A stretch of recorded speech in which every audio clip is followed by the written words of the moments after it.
So hello friends, welcome to video academy. So friends, তোমাদের জন্য আজকে আমি একটা গুরুত্বপূর্ণ ভিডিও এনেছি ওয়েস্ট বেঙ্গল স্কুল সার্ভিস কমিশনের group C and group D রেজাল্টের আপডেট। এছাড়াও আজকে তোমাদের ওয়েস্ট বেঙ্গল স্কুল সার্ভিস কমিশনের কিছু গুরুত্বপূর্ণ কথা বলবো।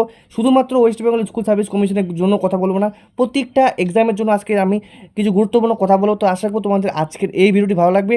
তো বন্ধুরা, ভিডিওটি শুরু করার আগে অবশ্যই বলবো ভিডিওটিকে অবশ্যই লাইক করে চ্যানেলটিকে অবশ্যই সাবস্ক্রাইব করবে আর টেলিগ্রাম চ্যানেলে জয়েন হয়ে নিতে পারো। তো শুরু করবো আজকে তোমাদের ওয়েস্ট বেঙ্গল স্কুল সার্ভিস কমিশনের গ্রুপ সি অ্যান্ড গ্রুপ ডির রেজাল্টের কিছু গুরুত্বপূর্ণ আপডেট নিয়ে। তো চলো, তো প্রথমেই কিছু কথা বলবো। তো চলো, প্রথমেই হচ্ছে আচরণবিধি বা এমসিসি প্রত্যাহার, অর্থাৎ আচরণবিধি বা এমসিসি প্রত্যাহার এই জিনিসটা কি? তো বন্ধুরা, আচরণবিধি বা এমসিসি প্রত্যাহার হলো ভোটের রেজাল্ট বেরিয়ে যাওয়ার ফলে নির্বাচন কমিশনের মডেল কোড অফ কন্ডাক্ট উঠে গেছে। অর্থাৎ ভোটের রেজাল্ট বেরিয়ে যাওয়ার ফলে নির্বাচন কমিশনের মডেল কোড অফ কন্ডাক্ট উঠে গেছে। অর্থাৎ এখন রেজাল্ট প্রকাশ বা নিয়োগের ক্ষেত্রে আর কোনো আইনি বা সরকারি বাধা নেই। তো সেক্ষেত্রে কি হয়েছিল, অনেক দিন ধরে তোমার কথা শুনছিলে যে আজকে রেজাল্ট দেবে, কালকে রেজাল্ট দেবে। তো সেই রেজাল্টটা দেওয়ার কথা ছিল, তবে এই যে আচরণবিধি বা এমসি থাকার কারণে তোমরা সেই রেজাল্টটি পাওনি, অর্থাৎ ইলেকশনের জন্য তোমরা সেই রেজাল্টটি পাওনি। তবে এখন ইলেকশন হয়ে গেছে এবং ভোটের রেজাল্ট পর্যন্ত বেরিয়ে গেছে। এখন নতুন সরকার গঠন হওয়ার পরেই তোমরা পেয়ে যাবে। এরপরে আলোচনা করবো আমি তোমাদের অফিসিয়াল প্রক্রিয়া, অর্থাৎ অফিসিয়াল প্রক্রিয়া কী আছে এখানে। তো চলো,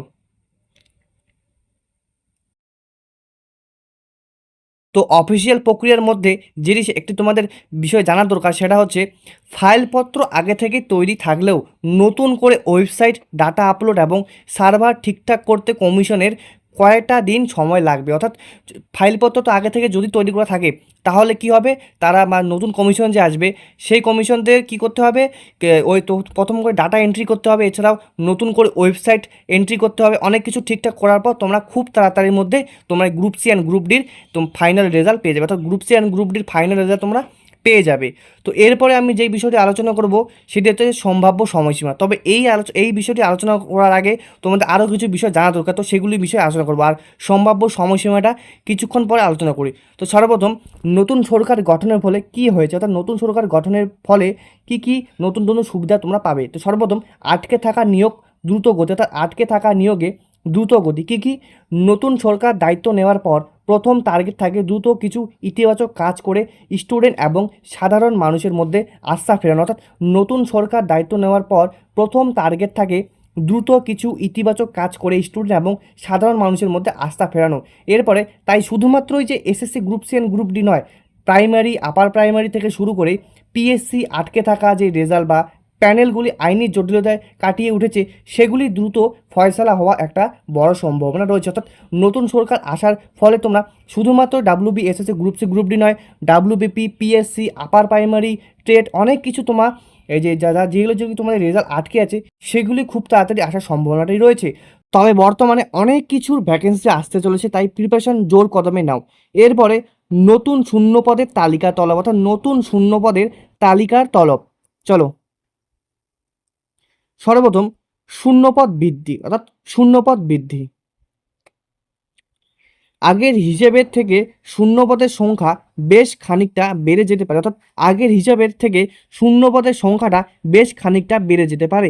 কারণ গত বছর বা গত কয়েক বছর ধরে অনেকেই অবসর নিয়েছেন। অর্থাৎ WB SSC group C group ডির ক্ষেত্রে 2017 সালে হয়েছিল, তারপরে আর সেই এক্সামটি হয়নি, সেক্ষেত্রে অনেকেই অবসর নিয়েছে। সেক্ষেত্রে তোমাদের ভ্যাকেন্সিটা কিছুটা ইনক্রিজ হতে পারে এবং নতুন কি কি নোটিফিকেশন আসতে পারে। তো নতুন নোটিফিকেশনের মধ্যে ডাব্লিউবিপি, কেপি, পিএসসি ক্লার্কশিপ, এছাড়া ফুড এসআই বিভিন্ন ধরনের তোমাদের বা পিএসসি যেগুলো পরীক্ষা সেগুলো নতুন নোটিফিকেশন আসতে পারে। তো এরপরে যেটি বিষয় নিয়ে আলোচনা করব সেটা হচ্ছে ক্যালেন্ডার প্রকাশ। অর্থাৎ অনেক স্টুডেন্টের দাবি যে তাদের মধ্যে তাদেরকে ক্যালেন্ডার যেন দেওয়া হয়। কিরকম ক্যালেন্ডার? ধরো স্টুডেন্টদের সবচেয়ে যেটা দাবি একটা নির্দিষ্ট এক্সামের ক্যালেন্ডার, নতুন সরকার আমলে যেমন পিএসসির ক্যালেন্ডার, পিআরবির ক্যালেন্ডার, এগুলো যদি তারা ক্যালেন্ডারটা দিয়ে থাকে তাহলে কী হবে, স্টুডেন্টদের প্রিপারেশন বা প্রস্তুতি নিতে অনেক সুবিধা হবে। কেননা তারা জানেই যে এত সালের বা 2027 সালে যে এত এত মাসের মধ্যে তোমাদের পিএসসিটা হবে, তো সেজন্য অনেকে ঠিকঠাক করে প্রস্তুতিটা নিতে পারে। তো এইটুকু আশা করি বুঝতে পেরেছো। এখন তোমাদের আমি আলোচনা করবো WBSSC group C and group ডির সম্ভাব্য সময়সীমা, তো কবে তোমাদের রেজাল্টটা দিতে পারে, WBSSC group C and group ডির কবে রেজাল্টটা দিতে পারে। তো সব কিছু ঠিকঠাক চললে মে মাসের শেষ সপ্তাহে, তো সব কিছু ঠিকঠাক চললে মে মাসের শেষ সপ্তাহে অথবা মে মাসে, আমার মনে হয় মে মাসে না দিলেও তোমাদের জুন মাসের প্রথম সপ্তাহ বা দ্বিতীয় সপ্তাহের মধ্যে তোমাদের ফাইনাল রেজাল্ট দিতে পারে। যদিও তারা ফাইনাল রেজাল্ট না দেয়, তাহলে পরবর্তী যে ধাপের জন্য কিছু একটা পরিষ্কার অফিসিয়াল নোটিশ চলে আসার প্রবল সম্ভাবনা রয়েছে। যদিও রেজাল্ট প্রকাশিত না হয় জুন মাসের প্রথম বা দ্বিতীয় সপ্তাহে, তাহলেই পরবর্তী ধাপের জন্য একটা পরিষ্কার অফিসিয়াল নোটিশ আসার প্রবল সম্ভাবনা রয়েছে। তাই WBSSC group C and group D দিয়েছো, যারা অনেক দিন ধরে তোমার রেজাল্টের অপেক্ষায় আছো, তো শুধুমাত্র জুন মাসের প্রথম বা দ্বিতীয় সপ্তাহে দেখো, তাহলে তোমরা বুঝতে পারবে তোমার পরবর্তী ধাপের অফিসিয়াল নোটিশ কবে আসবে। অর্থাৎ তোমাদের তাও ধরে নাও জুন মাসের মধ্যে তোমরা আর কি রেজাল্টটা পেয়ে যাবে। তো আশা রাখবো তোমাদের আজকের এই ভিডিওটি ভালো লেগেছে বন্ধুরা। তো ভিডিওটি ভালো লাগলে অবশ্যই ভিডিওটিকে লাইক করবে। আর আজকের ভিডিওটা অবশ্যই ছোট ভিডিও, তাই সম্পূর্ণ ভিডিওটি যারা যারা দেখেছো সবাইকে ধন্যবাদ। তো অবশ্যই বলবো চ্যানেলটিকে অবশ্যই সাবস্ক্রাইব করে ভিডিওটিকে অবশ্যই লাইক করবে। আর এরকমই ভিডিও পেতে অবশ্যই চ্যানেলটিকে সাবস্ক্রাইব করে টেলিগ্রাম চ্যানেলে জয়েন হয়ে নেবে, কেননা অনেক ভিডিও আমি তোমাদের অনেক কিছু আপডেট তোমাদের ভিডিওর মধ্যে দিতে পারি না। তো অবশ্যই টেলিগ্রাম চ্যানেলের মধ্যে দিই, তো অবশ্যই টেলিগ্রাম চ্যানেলে জয়েন হয়ে নেবে। তো চলো আজকের জন্য বাই বাই।